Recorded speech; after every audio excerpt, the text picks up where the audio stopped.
A man swings a heavy steel pickaxe into a wall of solid rock. It is the autumn of 1912, deep in the isolated forests of the Keweenaw Peninsula near Lake Superior. He is a prospector, working for one of the massive copper syndicates that are currently tearing up the landscape in search of ore. He strikes the rock again, expecting the familiar, stubborn resistance of virgin earth. Instead, the wall gives way. The rock crumbles, revealing a dark, smooth cavity stretching down into the earth. He lights a lantern and steps inside, expecting to find a natural cave. What he finds instead stops him dead in his tracks. The walls are not natural. They have been worked, carved, and battered by human hands. At his feet lie dozens of heavy, grooved stone hammers. And resting on a bed of rotted, petrified wood is a single, solid mass of pure copper weighing thousands of pounds, elevated and suspended as if the people who were lifting it out of the earth simply dropped their tools and walked away for lunch, never to return. He is standing in an industrial mining pit that should not exist. According to every textbook, every official company report, and every government surveyor of his era, the ancient people of this land did not mine deep underground. They were supposed to be simple hunter-gatherers who occasionally picked up loose, shiny rocks from the riverbeds. Yet this miner is looking at an engineering operation that rivals what his own company is doing with steam engines and dynamite. He goes back to his camp, opens a small leather-bound diary, and begins to write. He documents the depth of the pit. He sketches the lifting mechanism. He records the exact location. And then, he realizes something far more unsettling. This pit is not an isolated anomaly. It is part of a continuous, engineered trench system stretching for miles through the forest, representing thousands of tons of missing copper. Today, we are going to trace the lines of a mystery that is carved directly into the bedrock of North America. We will look at what the indigenous oral traditions said about this place long before the mining companies arrived.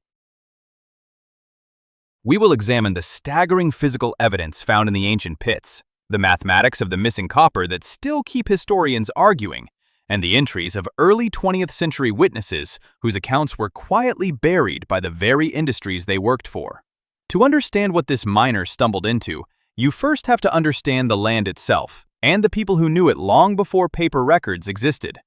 The Lake Superior Basin is not like any other geological formation on Earth. Millions of years ago, the Earth split apart here in a massive volcanic rift. Superheated fluids pushed their way up through the cracks in the basalt, cooling and solidifying. But unlike almost everywhere else on the planet, where copper is found mixed with other minerals and requires complex smelting to extract, the copper here is native. It is pure, up to 99% pure copper, resting right at or near the surface, waiting to be found. Long before any surveyor arrived with a compass, the people who lived along these shores knew exactly what was in the ground. The Ojibwe people and their ancestors had lived in the shadow of this great lake for generations. They called the copper the flesh of the gods, and they treated the places where it was found with a profound, terrifying respect. If you listen to the oral traditions passed down by the elders, they speak of Minong, the place we now call Isle Royale, a massive rocky island sitting in the freezing, turbulent waters of Lake Superior. To them, this island was sacred, and it was dangerous. It was guarded by Mishi-Peshu, the great water panther, a powerful spiritual being of the lake who caused sudden, violent storms to drown anyone who took the copper without the proper respect and offerings. To a modern, skeptical mind, a giant water panther sounds like a simple fairy tale, a myth invented by people afraid of deep water. But if you look at the physical reality of Lake Superior, the tradition begins to sound less like folklore and more like a highly coded, practical warning. Lake Superior creates its own weather. It is an inland ocean where storms can manifest in minutes, whipping up waves 20 feet high. The water is so cold that it preserves shipwrecks perfectly for centuries. For a people crossing 20 miles of open, freezing water in birch bark canoes, heavily laden with thousands of pounds of rock and metal, a sudden storm was not just a hazard, it was certain death. The legend of the water panther was a deeply practical transmission of knowledge, passed down by voice, teaching every new generation the exact degree of caution required to survive the journey to the Copper Islands. And the indigenous people were not just picking up loose pebbles on the beach.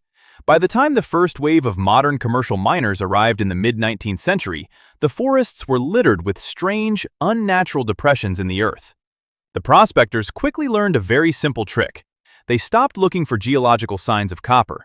Instead, they just looked for the ancient pits. Wherever they found a depression filled with centuries of fallen leaves and dirt, they dug down, and every single time they hit a rich vein of copper. The modern American copper industry of the 19th century was literally built by following the blueprints left by ancient indigenous engineers. But as the decades passed and the mining syndicates grew into massive, wealthy corporations, a strange historical amnesia set in. It became economically and politically convenient to downplay the ancient achievements. The official narrative shifted. Institutions and mining reports began to state that the native peoples were not sophisticated enough to have organized large-scale mining.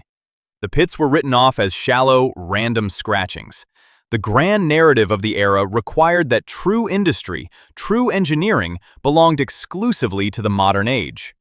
If you enjoy stories like this, the ones where the official history books quietly skip over the most fascinating parts, consider subscribing, because this channel is built entirely on recovering those forgotten pages. We are going to look at what the physical evidence actually says, at the entries of the men who saw the sites before they were destroyed, at why the official version leaves a massive mathematical hole in the record, and at what the people who actually did the work achieved. And this is where the story stops being an abstract debate about ancient capabilities, because someone finally broke the silence and wrote down exactly what was in the ground before the dynamite erased it. The 1912 diary did not belong to a university professor or a wealthy antiquarian. It belonged to a man who understood rock, stress, and labor. While we refer to him through the surviving excerpts of early 20th century field notes, his perspective is what makes the account so devastating to the official narrative. He was a shift worker, a man who spent his days drilling holes for explosives in the commercial shafts. But on his days off, he walked the deep woods of the Keweenaw Peninsula, far from the company headquarters. And what he documented in his journal was a systematic, highly organized industrial landscape that completely contradicted the story his employers were telling the world. He described finding pits that were not shallow scratchings, but deep, vertical shafts plunged 30 to 60 feet into the solid bedrock.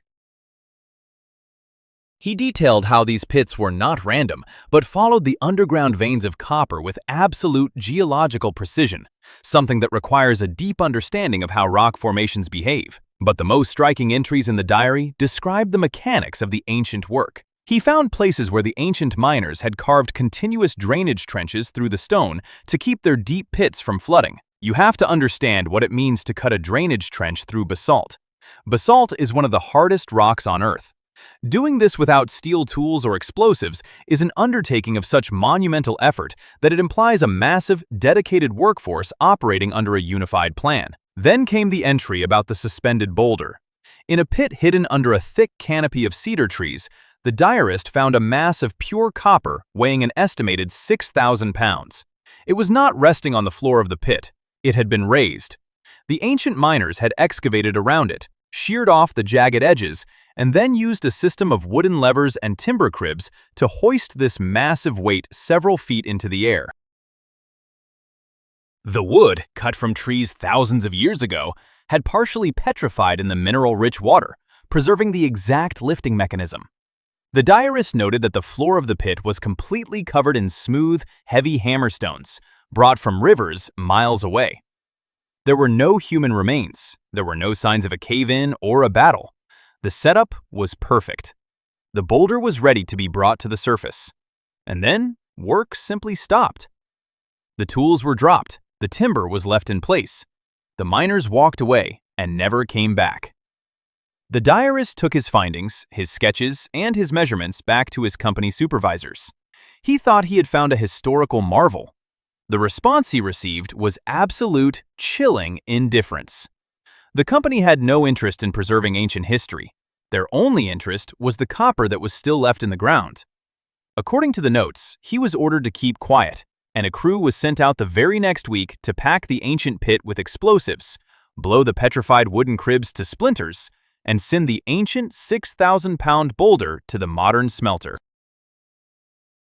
Here is the part that should not be possible if the official narrative was true. The company claimed the native peoples were primitive, disorganized wanderers. But the diarist, a man who moved rock for a living, calculated the sheer tonnage of earth that had been moved in just the one sector of the forest he had mapped. He noted that the organization required to feed, house, and coordinate the hundreds of workers needed to dig just one of these deep pits without modern machinery meant that a highly complex society had once operated on these shores. The diary recorded the truth of the engineering, but because it challenged the assumption of native inferiority, and because it stood in the way of corporate profit, it was buried, dismissed as the exaggerated ramblings of an overenthusiastic laborer. The official explanation remained simple, and for a long time, academic institutions accepted it. It was just scattered, small-scale toolmaking. But this easy dismissal left three things completely unexplained, and those three things are the reason this mystery refused to die. Look at the timeline, look at the methods, look at the sheer mathematics of the stone. Every time later investigators tried to close the book on Lake Superior copper, one piece of physical evidence pulled it back open. And the first piece of evidence was the fire. If you are a skeptic, you might ask how anyone could dig 60 feet into solid basalt without steel drills or dynamite. The answer is fire setting, a technique the ancient miners mastered to absolute perfection. Modern archaeologists eventually confirmed exactly what the early prospectors suspected. The ancient people would build massive, incredibly hot fires directly against the exposed veins of copper-bearing rock. They would let the fire burn for hours, superheating the stone. Then, they would suddenly douse the blazing rock with freezing water carried up from the lake. The extreme, rapid change in temperature caused the hard basalt to shatter and crack. Once the rock was fractured, the miners would move in with heavy diorite hammers, some weighing up to 30 pounds, swinging them with brutal force to pound the copper free from the matrix. Notice the logistics required for this. You need teams of woodcutters to harvest thousands of trees for the fires. You need teams of water carriers hauling heavy skins of freezing water up steep, rocky inclines. You need miners working in suffocating heat and toxic smoke to smash the rock. And you need smiths to take the raw copper, heat it gently to soften it, a process called annealing, and hammer it into tools, weapons, and ornaments. This was not a weekend project. This was a seasonal, generational industry. And then there is the math. This is where the story takes a turn that makes traditional historians deeply uncomfortable. When modern surveys were finally conducted across Isle Royale and the Keweenaw Peninsula, they mapped the ancient pits. There were not just a few dozen, there were thousands. Estimates suggest there are over 10,000 ancient mining pits scattered across the region. When mining engineers calculated the volume of rock removed and the average yield of copper per cubic yard, they arrived at a staggering number. By conservative estimates, hundreds of thousands of tons of copper were extracted from these pits in antiquity. Some estimates push that number to over 1 billion pounds of metal. Now, look closely at what this means. If hundreds of thousands of tons of copper were taken out of the ground, where did it go? If you look at the archaeological record of North America, you find copper artifacts scattered far and wide. You find Lake Superior copper in the burial mounds of the Hopewell culture in Ohio. You find it traded as far south as the Gulf of Mexico, as far west as the Great Plains, and as far east as the Atlantic coast. The trade networks of the ancient indigenous Americans were vast and highly efficient. But even if you gather every single copper spear point, every copper awl, every crescent knife, and every bead ever found in every museum and private collection across the continent, it accounts for only a tiny fraction of the copper that is missing from the pits. We are talking about a discrepancy of hundreds of thousands of tons. This massive mathematical hole in the record is what gave birth to the wildest theories. For decades, fringe theorists and amateur historians looked at the missing copper and decided that Native Americans simply could not have done it. They claimed that ancient Minoans from the Mediterranean, or Phoenician sailors, or wandering Vikings must have sailed into the Great Lakes during the Bronze Age, mined the copper, and shipped it all back to Europe to supply the armies of the Old World. They pointed to the diary entries of deep pits and advanced engineering as proof of foreign intervention. But there is something that none of those theorists checked. And when modern metallurgy finally looked at the evidence, the whole case changed shape. Trace elements do not lie. Lake Superior native copper has a very specific, unique chemical signature. It is almost completely pure, but it contains trace amounts of silver and nickel, and it lacks the tin and arsenic usually found in Old World copper ores. When scientists test the bronze weapons and shields of ancient Europe, the Middle East, and the Mediterranean, the chemical signatures do not match. The copper of the Old World did not come from Michigan. The Minoans were not here. The Phoenicians were not here, which leaves only one explanation. And it is an explanation that forces us to completely rewrite our understanding of ancient North America. The indigenous people of this continent were the sole engineers, the sole miners, and the sole masters of the greatest pure copper deposit on Earth. They did it themselves, navigating the treacherous waters of the Great Panther, mastering the thermal shock of fire setting, and organizing labor on a scale that rivals the great building projects of the ancient world. But if they mined all that copper, and it didn't go to Europe, where is it? Put the pieces together. The legend warned of the lake. The diary recorded the sudden abandonment of the deep pits, and the missing copper points to a truth about how metal was used in antiquity. Unlike stone, which breaks and is discarded, or pottery, which shatters and remains in the dirt, copper is infinitely recyclable. For thousands of years, a copper axe was not thrown away when it bent. It was melted down, hammered out, and reshaped. A large spearhead became a knife. The knife became an awl. The awl became a bead. Over 50 centuries of continuous use, trade, oxidation, and remelting, the massive output of the ancient mines was slowly dispersed into the earth, worn down to nothing by the endless friction of human survival. The missing copper isn't sitting in a hidden vault or at the bottom of the ocean. It was simply used over and over until it vanished into the soil. So the question narrows to one single possibility that historians resisted for decades. The people of the old copper complex, operating between 5,000 and 1,000 years before the modern era, possessed an industrial capacity that we simply refused to credit them for. They were mining on a massive scale, while the pyramids of Egypt were still centuries away from being built. And that leaves one final question, the one that the diarist noted when he looked at the 6,000-pound boulder suspended on its wooden cribs. Why did they stop? Why would a culture with such a profound mastery of metallurgy and mining suddenly drop their heavy stone hammers, leave the copper hanging in the timber, and walk away from the islands forever? So here is what actually happened. Not the foreign intervention myths, not the dismissive official company reports, but the version that every piece of physical evidence, every oral tradition, and every forgotten diary entry finally points to. The ancient mining was a seasonal, specialized industry. The people did not live on Isle Royale year-round. The winters there are brutal, frozen, and unsurvivable for large populations. They would cross the lake in the short summer months, establishing massive, temporary camps, working frantically while the weather held, and retreating before the autumn gales began. This required a delicate, predictable climate. Around 3,000 years ago, the environment of the Great Lakes region began to shift. The climate grew colder. The waters of Lake Superior became more volatile, and the frequency of sudden, violent storms increased. The great water panther was waking up more often. The window for safe crossing shrank. At the same time, the vast trade networks that spanned the continent began to change. Different cultures were rising in the south and east, focusing more on agriculture, monumental earthworks, and complex societal structures that favored different status symbols. The demand for raw copper may have shifted, or the sheer danger of crossing the freezing lake simply outweighed the reward. The diary and the native traditions were never in conflict. They were describing the exact same reality from two different ends of history. The Ojibwe elders preserved the memory of the lake's danger as a sacred warning, holding the knowledge of the old ways in their oral histories. The 1912 diary recorded the physical aftermath of that history, the exact moment the work was halted.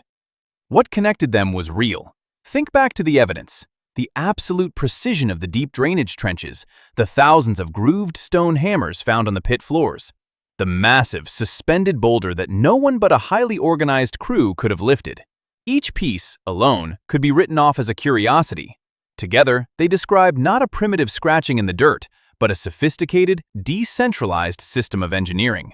and they described the exact moment that system was deemed too costly in human lives to continue. We cannot prove the name of the last man who swung a hammer in those pits. We may never know exactly what day the final canoes pushed off from the rocky shores of Isle Royale, leaving the copper resting on the wood. But of every explanation ever offered, the idea that Indigenous Americans ran a continent-wide copper industry for 4,000 years is the only one that leaves nothing unaccounted for. And that means the people who lived along that freezing lake were right all along. They were not superstitious children frightened by the dark water. They were carrying the memory of their ancestors, an active, brilliant civilization that solved engineering problems we still find hard to comprehend without machines. They conquered the hardest rock on Earth, and then, when the Earth changed, they had the wisdom to walk away. But the answer is not really where this story ends, because what it tells us about ourselves and how we write history is the part that lingers. We like to think that knowledge only moves forward. We assume that a great technological achievement will always be remembered, that an industry so vast it moved mountains will leave a permanent, undeniable mark on the official record. But this history proves that it does not. Entire bodies of knowledge, refined over thousands of years, can be buried under fallen leaves. And worse, they can be deliberately erased by modern men in suits who look at a monumental achievement and decide it is economically inconvenient to acknowledge who built it. Everything we know how to do exists only because someone chose to pass it on, and someone else chose to believe them. The moment we stop listening to the memory of a place, the moment we dismiss an oral tradition as just a legend, that knowledge is gone. The ancient pits of Lake Superior are a monument to exactly that fragility. Remember the prospector in 1912? The man who stood in the dark with a lantern, looking at a 6,000-pound piece of copper resting on ancient wood. Look at that scene again now. It is not just an anomalous diary entry anymore, it is a mirror. He was standing face to face with the ghosts of engineers who were just as skilled, just as determined, and just as human as he was. He tried to tell the world, and the world blew it to pieces. So, I want to ask you this. Think about the landscape where you live. What history do you think is quietly resting beneath your feet right now, written off as a myth, just waiting for someone to dig a little deeper? Tell me in the comments. I read them, and the stories you bring to this channel are half the reason I keep digging into these archives. And if this is the kind of history you want more of, the stories the textbooks quietly skipped because they were too complicated or too inconvenient, then subscribe. That is the only way you will catch the next investigation, and I promise you, there are far stranger records waiting in the dark. If this journey kept you here to the end, a like genuinely helps more people find this work. That is not a small thing. It pushes back against the noise and helps build a place for real, thoughtful history. Thank you for staying with me all the way through the cold waters and the deep stone. Keep asking why the quiet places are quiet, and I will see you in the next one.